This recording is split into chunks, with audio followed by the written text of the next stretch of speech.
On this show, we keep telling you about India's growing defense prowess because it is honestly one of the most incredible stories of our time. Look at the Indian Army's latest feat. The Indian Army has set up two of the world's highest tank repair facilities near the LAC, the line of actual control with China. These are medium maintenance facilities. One of them is in a village called Neoma. This is where it is on the map of India. The other Indian tank repair facility is near KM 148 in the DBO or Daulat Beg Oldie sector. India already has the world's highest airstrip here. I'm talking about the Daulat Beg Oldie Advanced Landing Ground. Daulat Beg Oldie lies south of the Karakoram Pass. On its west is Siachen. On its east is Aksai Chin.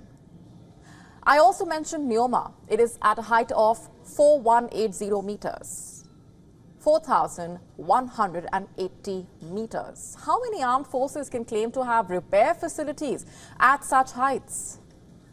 Like I was telling you, this is an incredible story. These new tank repair facilities will help India's combat fleet remain operationally ready. They will enhance serviceability, also mission reliability of India's tanks and combat vehicles. Ladakh, as some of you may already know, has rugged terrain. The weather conditions also are challenging. The temperature in Ladakh can dip down to minus 40 degrees. It is not an easy task to maintain war machines at this super high altitude. It's even more difficult to get them back to bases in the plains for repair work and then carry them up again. It's a logistical challenge. It also adds to the cost. Tanks need to be airlifted in transport carriers like C-17, C-130. The back and forth also compromises on war preparedness. Reports say the Indian Army has over 500 tanks and combat vehicles deployed in eastern Ladakh. This includes the T-90, T-72, quick reaction fighting vehicles, the K-9 Vajra self-propelled howitzers, infantry combat vehicles, armored vehicles. It's a long list. And why not? India has had to significantly increase its deployment in Ladakh since the standoff with China. Now, the Army is creating infrastructure to maintain these vehicles and shelter them in face of extreme temperature.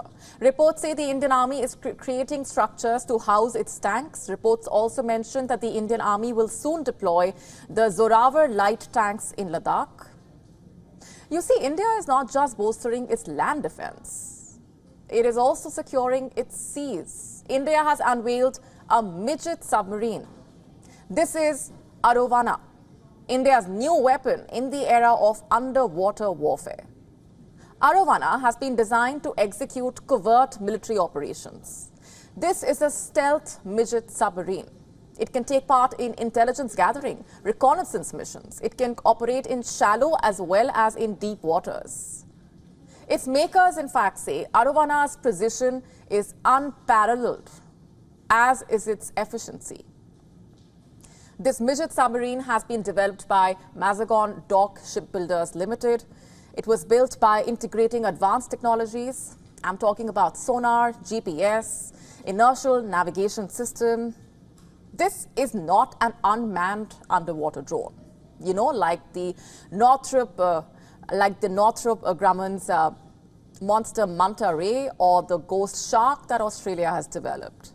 India's midget submarine can seat a pilot. It can also seat a co-pilot and a team of combat swimmers. There's also enough space for their equipment. Mazagon Dock says it is also coming up with a successor of Arovana. The MSX-02A midget submarine is expected to be an even more advanced stealth war machine. To stay up to speed with the latest news, download the WION app and subscribe to our YouTube channel.